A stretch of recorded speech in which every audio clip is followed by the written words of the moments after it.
Welcome to the CloudCare Podcast, where we ignite impact in behavioral health and human services, one conversation at a time.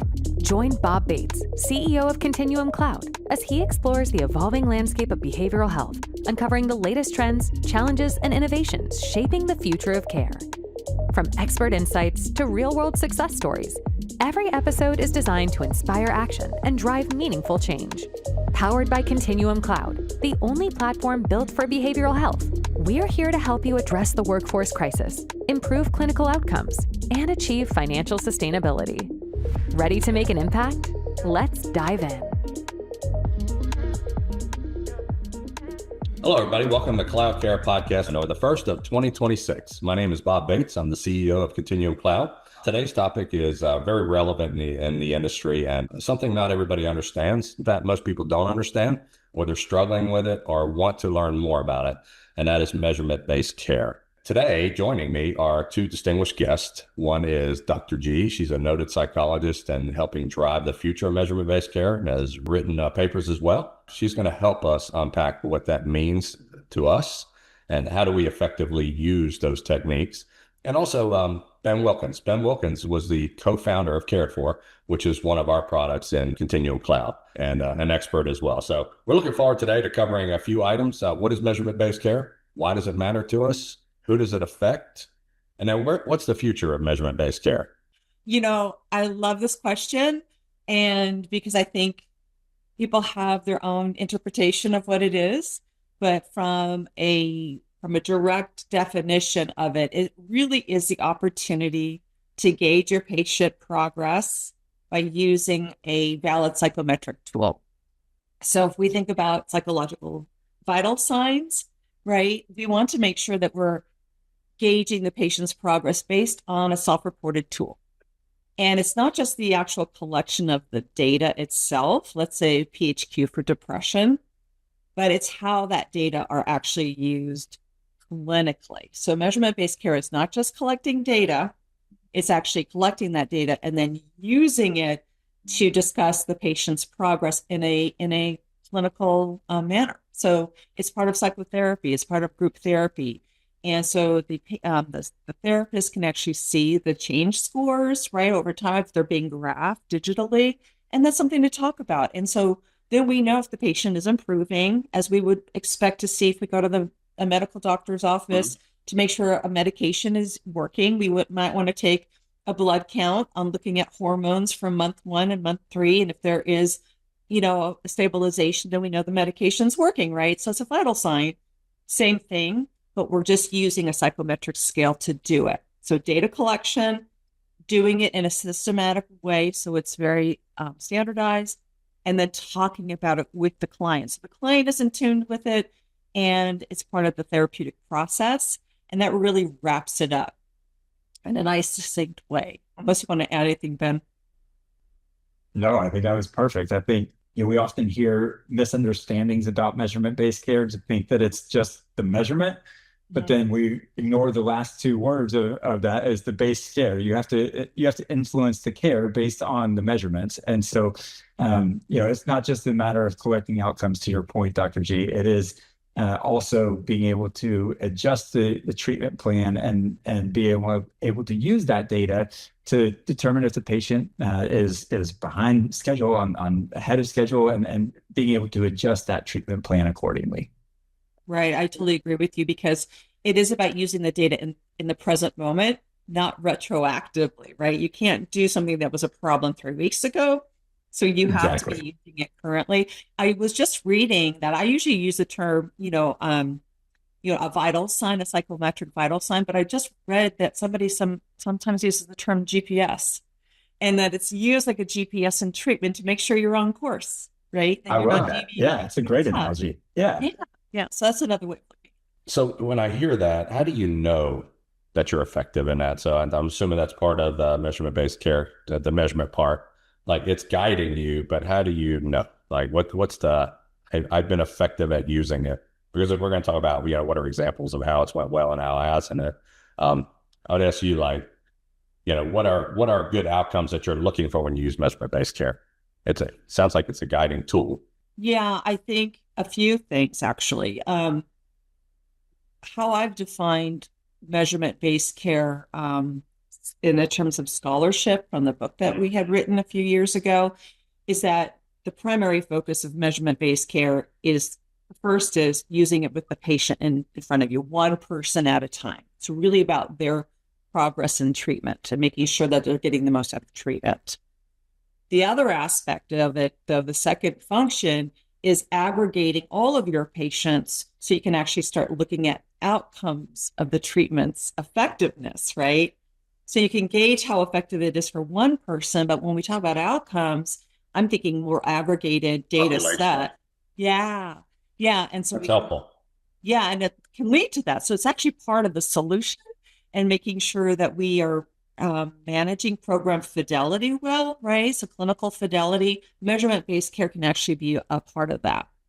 In order to be using, like, you're looking for guideposts, I believe, on how to know that you're using measurement-based care effectively. I think if you have a internal documented process to say that, this is how we're going to measure as an organization. This is how we're going to review those measurements. This is how we're going to monitor the outcomes.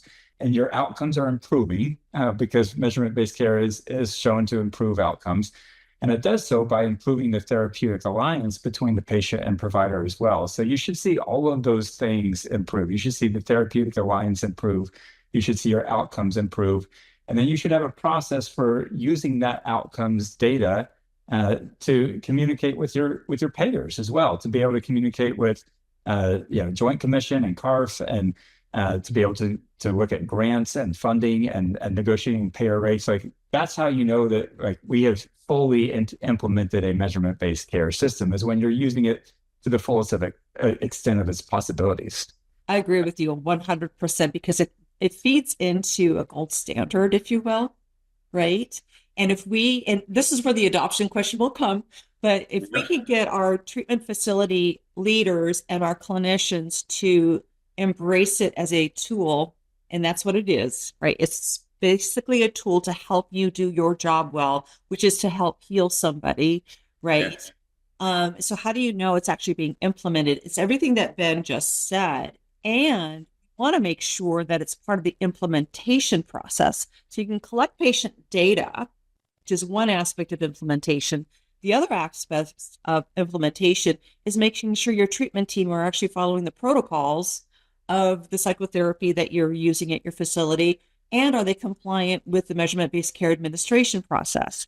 So that's another layer to make sure, like, we have implemented this treatment program correctly. We're tracking patient progress. We're tracking how our clinicians are actually upholding the process and using the evidence-based care materials to an effective end. So there's a lot of moving pieces to that. And I think as we move into the implementation and dissemination science, which is really that sort of structure that holds up behavioral health care in the future, measurement-based care is playing a very important role in the implementation aspect of that. That's super, super helpful. Actually, writing questions as we go. So if you see me looking to the side, like mine is at the end when we talk about where's the future, I actually like to understand where we are as an industry with measurement-based care and behavioral health. Like, is it out of 10? Is it a 5, a 7, a 2? Like, where would you grade it?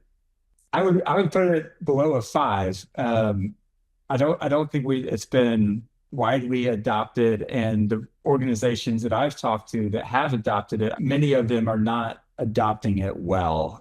So they say, I talked to several organizations this past year that said, oh yeah, we absolutely use measurement-based care. And I'm like, great. Can you tell me a little bit about your process for that? And they said, well, we collect outcomes we measure at admissions, and then we measure again at discharge, and we see if those outcomes improved. I'm like, so you're not using measurement-based care. So let's talk about that a little bit. I think there's a misunderstanding really of what it means and what it is. And the organizations that I've seen that are actually adopting measurement-based care and doing it well are few from the organizations that I've talked to. So I would say less than a 5 for sure, probably closer to a 3 or 4. There's a lot of truth to that, because I agree with you. I've had conversations with industry leaders, and they're like, yeah, well, we collect the PHQ. And I said, great, what do you do with it? And they're like, no, we just collect it. And I Check think the box. part of the solution to that is having our accreditors educate the industry as well. The accreditors have to say, look, we have these fidelity standards. Yay, I'm glad you're using tools to collect patient-reported severity of symptomology, but let's teach you how to use them. Like you said, Ben, what is the process of it? It's not just the what, it's the how. And that's where a lot of the rubber hits the road, because when you actually use it in a procedural way, your clients naturally become more compliant with the treatment process. They feel valued that you're taking the time to talk about their progress using the data and their own experience of change as well. It's pretty magical when you put the qualitative with the quantitative together. People have aha moments and clear understanding and insight. So the process is really the magic, I think, of measurement-based care. And that's the challenge. How do we teach other facility leaders to teach their clinicians on how to do that process effectively? Well, I totally went off script, but it came back right away to adoption. So thank you. That's super helpful. I actually wrote, process is the magic. What are the barriers to adoption? So if it's so magical and when they do it, how do we get the message out, and how do we, and not we, I mean, collectively as an industry, how do we, what's stopped the adoption of measurement-based care? Is it just lack of understanding, lack of value? Is it not an educational effort going on right now? Is it that there's not enough forcing from regulatory to drive it? Just curious why not more adoption, and what do you need? Well, I can speak from experience for sure. Most important part, probably. Yeah, no, and I mean, from a scholarship angle as well. Okay. Dr. Michael Lambert wrote a book, Preventing Treatment Failure. He talks about some of the barriers to assessing patient progress. Okay. So he really tackles it from the clinician adoption perspective. It's the fear of using the data punitively or judgmentally, Okay. or it's an infringement upon one's view of their clinical skill set. That's stuff you can talk about. And so when you can push and help push your clinicians past that hurdle, they actually realize it's not that at all. It's really about the patient, and it's not about them, and to use it as a tool. So I've never had much trouble helping teams adopt it from that angle. Unfortunately, what I've seen time and again is the facility itself not wanting to put money into it, not wanting to put it as part of the budget, not wanting to spend a little bit of infrastructure foundation in order to make it seamless. Yeah, and that could be and that's a big problem. That's a real problem, because that's a business problem, right? And so do you go electronic? Do you go digital? That costs money. Do you go paper and pencil? That costs time and effort and frustration on whoever's doing the data entry, right? There's all of these other barriers. And so if we can streamline that to really create a digitized system like an EMR that adopts it, scores it, interprets it, generates the graphs in real time, so you can just pull up a patient ID at any given moment in time during treatment and see their progress. It really needs to be solved by being really fluid, but we have to address the cost issues. So the other part to this is, so many of our behavioral industry leaders focus on a commodity model of delivery of care. So it's very much business, heads in beds. We want to make sure we're getting reimbursed for everything. Where measurement-based care is really the community model of mental health. How do we heal people? How do we help this person reduce their suffering? How do I help them improve their skills so they can have a meaningful life? I don't see why these two have to be, knocking each other and not being part of the same plan, but oftentimes it is. So when we're looking at measurement-based care, we need to make sure that our business leaders are seeing its value, because it does affect the bottom line. Right? We just have to help educate them to understand that it's well worth putting into the budget and putting some money into it, because it does make a difference at the end of the day. I mean, if you look about quality, like quality assurance programs, they do impact revenue. And measurement-based care is part of that solution. And we just have to teach them that it's going to be okay. And to trust people like Ben to make sure that, that there's systems in play can actually support that for them. So that's kind of my 2 cents. I've seen too that to piggyback off of that, number one, I have yet to meet a single provider that is not interested in improving their patients' outcomes. I think everybody is, every provider that I've talked to is 100% the reason that they do it is to try to help people get better. I haven't yet meet a patient that or a provider that is in it for any other reason. And same goes for the C-suite as well, for the executives of the organization. They are in it also to help their patients get better. I think there's some of them are afraid of the data. They don't want to measure the outcomes because they don't believe that their outcomes are good. And so they're a little bit afraid of the data. I think the majority of the ones that I've talked to that are hesitant to implement it, as Dr. G said, it comes down to cost, and they see it as another cost. Some of the providers, while they are interested in helping their patients, they see it as another clinical thing for them to do, and then another administrative overhead thing for them to do, especially when you're collecting it via pen and paper and having to input that data manually into an EHR or something along those lines. That's another step that they have to do that takes away time from them, actually treating exactly. I think a lot of organizations don't realize that you can use this outcomes data to negotiate rates with payers, to get better grants, to get accredited with Joint Commission and CARF and other organizations like that. And so to Dr. G's point, it does significantly impact the bottom line. And the investment that you make in measurement-based care is far less than the benefits that you'll reap from it, for sure. That's interesting. Has anybody ever looked at an ROI study of when you do measurement-based care correctly? Since we're talking about adoption, if you do these things, you'll have greater outcomes, which from first of all, better outcomes for your patients, which is something you can share. And also, you're basically generating revenue within the clinic as well, and allows you to provide more services, right? I mean, to me, it's all just a reinvestment. It's like any other business, except for people's lives, which is really critical. Is there any way to capture that? And do people do that now? And besides ad hoc, is there any central organization doing that? Or is that kind of as people go along each company? That is a brilliant question. I mean, it's a great hypothesis for a study for sure, Bob. Absolutely. That would be fun. I know. Yeah. I mean, I realize that so much in the literature now, the peer-reviewed literature, it's a lot of philosophy. It's a lot of theory. It's a lot of meta-analyses. It's a lot of we need to be doing this. And everyone understands that it's a really good idea when it's adopted, and patients love it, and therapists end up loving to do it as well. Yeah. The challenge to turn around and say, okay, we use measurement-based care at our facility, and these are our outcomes.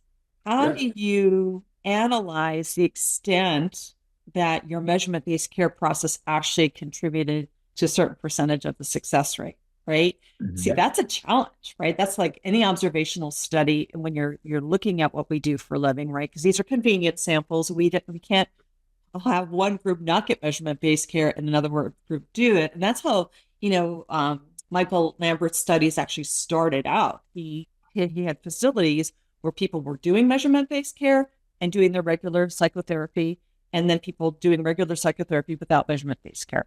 So the early studies actually showed it. But in terms of return on investment, I don't think they discussed that, right? I think they were just showing you get more out of treatment when you do measurement-based care. And then you and I can say, well, we would extrapolate that would be a return on investment. So I think there is a future there for some wonderful academic institution to actually do some studies that are related to that in order for us to help the industry to adopt it and not be afraid of using it. It's been shown, studies have shown that the number one driver of outcomes is therapeutic alliance, that when you have a stronger therapeutic alliance, your outcomes are going to improve. So we know that data point. We also have seen data points that show that measurement-based care improves the therapeutic alliance because, and this is one thing that we didn't cover when we were talking about what is measurement-based care, and I just realized we didn't cover this. It's not just the providers being able to see the data, it's the patients being able to see their data as well and track their own progress, which is key to improving that therapeutic alliance as well. And so we know that measurement-based care can improve therapeutic alliance. We know that therapeutic alliance can improve outcomes. And we've heard firsthand from payers that outcomes are super important to the payers, and they're willing to negotiate rates based off of better outcomes data. So by connecting those dots, we've seen like, well, measurement-based care can affect ROI and can affect outcomes. I don't think there's been a comprehensive study that I've seen to what you're talking about that shows the direct impact of measurement-based care. All right. So I just wrote an action item that we ought to help somehow drive that. Actually, thank you very much for that. That's a really brilliant idea on your part. I think we should. I think that somehow, even jointly with other people that care, because if people see value, they will do it generally. They're in there to survive at this point. A lot of people, sometimes it's profitable, but it's really not. It's how many services can I get? And candidly, we've overworked most of the people that work in clinics, and they don't want to do paperwork. So if we can take the paperwork out and prove that using measurement-based care actually works, adoption of it will go up. People will have to, right, to be competitive. Let's talk about the different stakeholders, the clinicians, the leadership, the payers. We're actually heading into that anyway, naturally. Like, what's the win in it for them, and why would they want measurement-based care? It always starts with the patients. That's why we do this work, right? We want to help people. I love it. Yeah. And so, patients really do love tracking their own progress. Really? So they do. Once they're oriented to it, and see, that's the key. You have to orient your clients that say, hello, welcome to our treatment facility. We do measurement-based care. What is that? What can you expect? All of the things that we need to present in terms of onboarding somebody. If you don't onboard them properly, they're going to be looking at like, oh, another test I have to complete this week, another scale, right? And so you really want them to understand that it is about you. We are asking you to fill out a PHQ-9 or a GAD-7 or whatever it is that we use because we want to gauge your progress. We want to make sure you're getting better. And so you have to explain that. And you need to do it in a standardized way, not a willy-nilly way, because methods are important, especially if you want to aggregate the data later on and do outcomes, which would be, a stakeholder for the facility itself, right? So there are many moving pieces, but once you think it all through and you operationalize what you're doing, it all makes sense. So clients actually love their data. I've seen it. I've heard about it. I've observed it from other institutions, and it really builds insight. There's a lot of benefits to patients. It builds insight to understanding what is happening to them. They start to make the connection. It's almost a metacognitive process where they actually start to feel improvement and their data are supporting that. So it strengthens their own conviction to understand themselves better. When clinicians are taking the time to go over the results with them and integrated as part of the therapeutic process, this is where the therapeutic alliance comes in. Right? They start to see the clinician as somebody who cares about them, that they actually have value and that their data are important to the clinical process. So there's a lot of win-win-win there for the client. The therapist, now they're the second most important stakeholder in our industry, if you think about it, right? Because without them, we can't heal our patients. I start with Right. So that could be a provider, it could be clinician, whoever is in that role of providing care, or maybe they're in the team, an integrated team. But, we need to baby them when it comes to measurement-based care. And to Ben's point, we don't want to burden them by keying in questionnaires and all that kind of stuff. If we can digitize it in such a way that they're really removed from having to administer and collect it, it's actually part of the system of care, then they use the data to review it with their clients. And guess what's happening there? Not only are they observing their clients improving, let's say, they're also realizing that they are part of that solution, that they are a contributing member to the healing part, because it's very collaborative, we do. And so it really helps the clinician to observe the change that's taking place. If we're not getting better, the clinician is empowered to use the data in a strategic therapeutic way to help the client discuss what's going on, right? Let's talk about those skills that we've been learning. How can we use them to improve the situation if there's been an increase in anxiety, let's say? So it really becomes part of the back and forth of the diagnostic clinical process. And so our teams can get a lot out of it because of the collaborative nature of measurement-based care and thus therapeutic alliance. They don't have to work harder than their clients. And we have so much burnout in our industry. So when the client is part of the collaborative process, the therapist doesn't have to like just bleed out all of their empathy every session, right? And just burn out. So there's a lot of benefit there. That's true. That's probably a lot of wear and tear on your emotional psyche as a therapist. We see this all the time, is that patients look at the challenges ahead and not the progress that they've made behind. So they still start to feel discouraged and underwhelmed when they look at like, well, I know I have so much further to go, but they don't often look back and see like where they don't remember where they started from, where they were when they first entered treatment. And the measurement-based care, by giving them the tools to be able to review that on their own, it kind of helps with it. Mentioning that therapeutic alliance, it kind of helps build that trust to be like, let's look at where you started. Let's look at where you are now. Yes, you do have a long way to go, but look at the progress that you've been making, and they can visualize that and they can see that.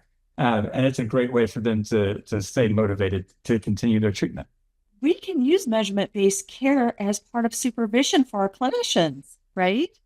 So if you're able to aggregate your own client count, right, your cases, and you can actually see that the men in your groups that you treat are improving a great deal faster than the women.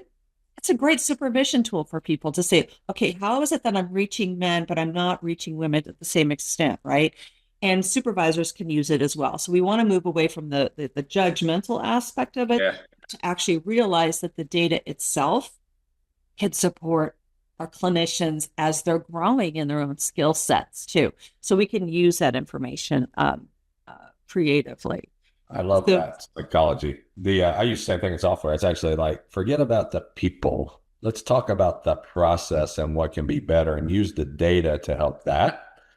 Then people can internalize that and tweak what they have, but don't make it punitive. It's, hey, I have something that says we're good here and we're not good there. Can we solve that problem? And when you do, people change their perspective. It's not personal. It really is personal, but it's not personal. I want to make it about how do we all get better, or how do I help somebody, not worry about myself.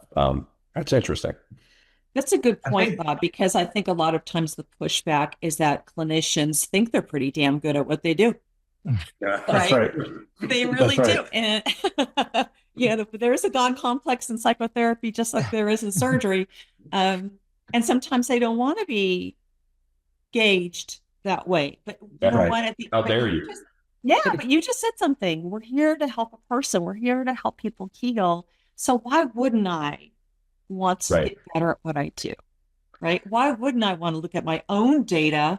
Don't compare it to the guy next to me, but my own data, and learn from that and grow from that. So you said it's a perspective change, and I think that's exactly what it is. I think it's super important with any data set, not just in measurement-based care, but with any data set, is data is meant to show you the what is going on, and then it's up to you to ask the why. Why is this happening, right?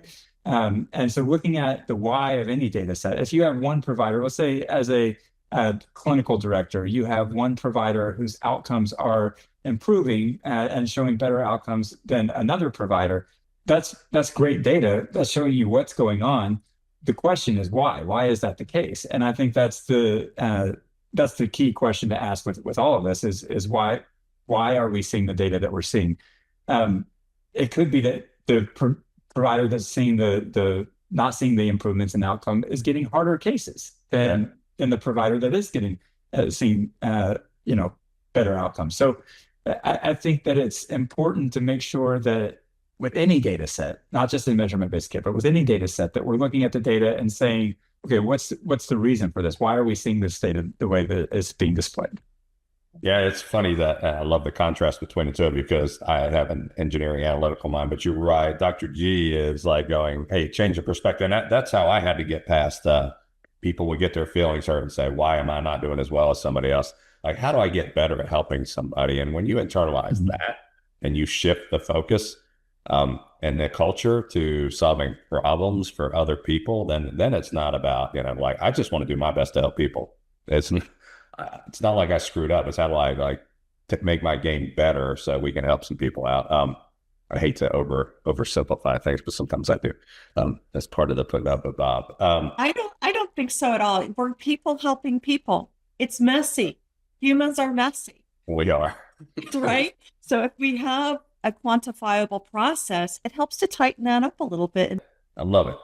I'm going to take us to the last, probably the most fun. So where do we see the industry going? Where does measurement-based care go? And we actually hit on some of that. Like, I would love to see an ROI study, maybe academic and industry-wide. What are some of the other things that you see coming, and why are we hearing more about measurement-based care now?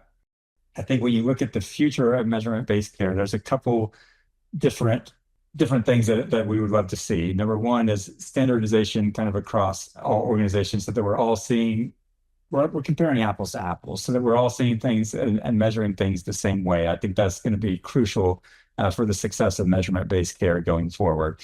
So standardization is one thing. And then I think looking at the data set is another thing. So when we look at measurement-based care right now, as we've talked about, it's looking at a specific assessment or a series of assessments that are collected at points in time, right? So depending on how you're implementing measurement-based care, sometimes this is every 7 days, every 10 days, every 14 days. I've seen it implemented different ways, but it's a point in time measurement.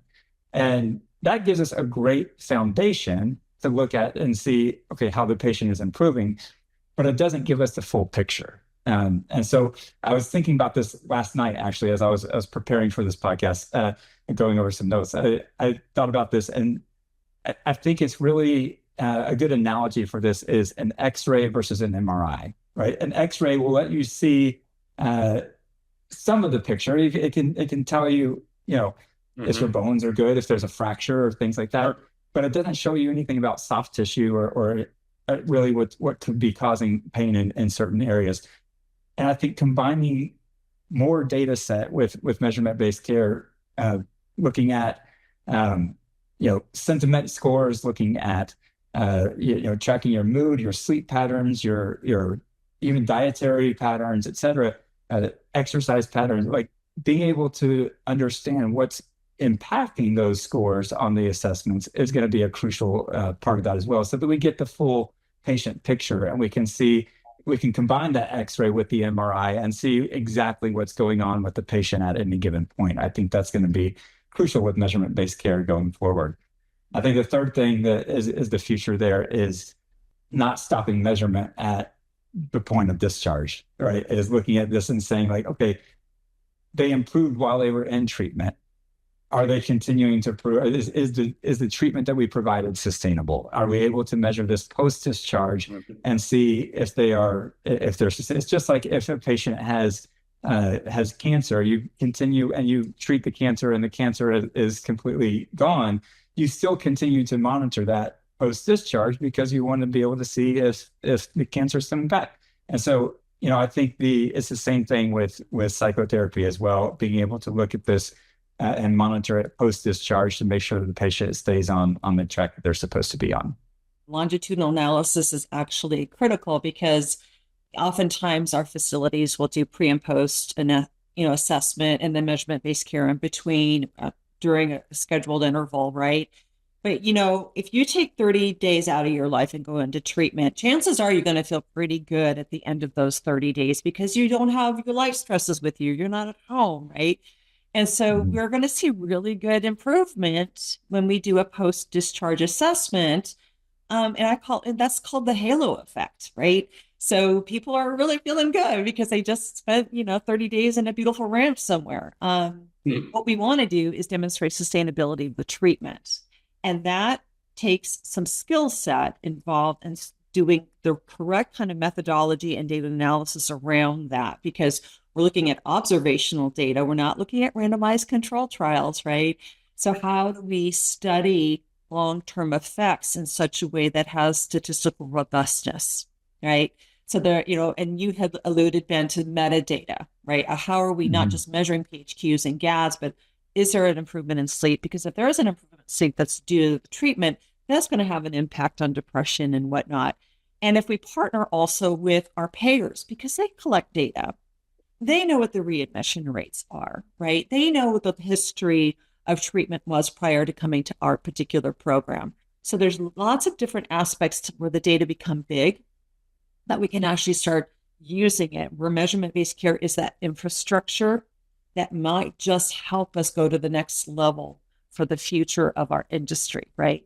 Because when we talk about measurement-based care, all of a sudden we're taking it away from this cloud-like ideal that it's like data-centric and everyone's afraid of it. And now we get everyone to embrace it, and it's part of our infrastructure, and we're getting more comfortable with data. So our treatment facilities are becoming more data-centric, which naturally then takes us to the next level, which is a longitudinal analysis, the correct kind of methodology that we have to think about in order to make sure that the data are actually good and usable to actually, determine treatment effectiveness studies, right? So there is a field in that it's been around for 20 years or so called D&I science, or implementation and dissemination science. And that really is looking at real world clinical data and real world outcomes, right? And they do it with hospitals, they do it with community health services. Behavioral health facilities are where we're primed to be a member to start studying the effectiveness of our own treatments in real world time and real world evidence. And so if we think about implementing measurement-based care now, today, with that in mind, we've definitely been able to frog leap a little bit more, right? So we're not like trying to catch up all the time, right? Because here's the other thing. Clinicians are not trained to think of in terms of data. They're trained to think of a human element, right? How do I heal? How do I use my skills to reach somebody? Yeah. And so we need to be really thoughtful and intentional about how we're going to be using outcomes in measurement-based care, so we can actually not just look at it in real time at that one client, but how does it apply to our facility, right? And then how does it apply to the industry as a whole? And I think we need to start educating. I mean, I have one dream, Bob, and that is this, that when you go to master's program or a PsyD program or your psychiatry residency or whatever it is, you have a semester class in measurement-based care. You learn how to do it, you learn why it's important, and you walk out of that class knowing how to operationalize your treatment mission, so you know how to track your patient progress, and everyone becomes not afraid, and they start to love it, and they start implementing it once they get their license. So I think that's the future. We have to teach people. We need to get academia to put it as part of curriculum, and partner with our accreditors like the Joint Commission and CARF and our payers, so we can start sharing data with them, right? So we can really add to the outcomes of treatment. So that's kind of a 60,000 foot perspective, but I think we have to keep that in mind as we're developing these in our day-to-day programs. Wow. I love that. I was actually wowed, and usually I'm not very quiet, and I was really quiet because I'm absorbing and taking notes. So thank you for sharing that. You are bored out of your mind. Not in the least bit. I barely picked up my coffee. Thank you very much. Dr. G and Ben, thank you very much. I think we learned a ton. There was an education for everybody. And B, I think where the industry is going, I think we all own that. And there's probably ways we can participate in that. And for our listeners, if you learned anything from this or sparked an idea, feel free to engage with both of these partners that we have in here, Ben and Dr. G, and or reach out to us. But if not, let's make a difference in our community and understand why it's important, and help move it forward. So thank you very much. I learned a ton. I think I went through Psychology 101 and I loved it. So I appreciate it. Have a great day, everybody. Thank you. The pleasure's been mine. It's been wonderful. Yeah. Thank you so much, Bob, for having us on. Absolutely. Honor. Thank you very much. Bye. Thanks so much for tuning in to this episode of the CloudCare Podcast. We hope you found value in this episode. If you're enjoying the show, please feel free to rate, subscribe, and leave a review wherever you listen to your podcasts. That helps others find the show, and we greatly appreciate it. For more information on Continuum Cloud, the only platform built for behavioral health, feel free to visit our website, continuumcloud.com. Once again, thanks for listening, and we hope you'll join us soon in the next episode of the CloudCare Podcast.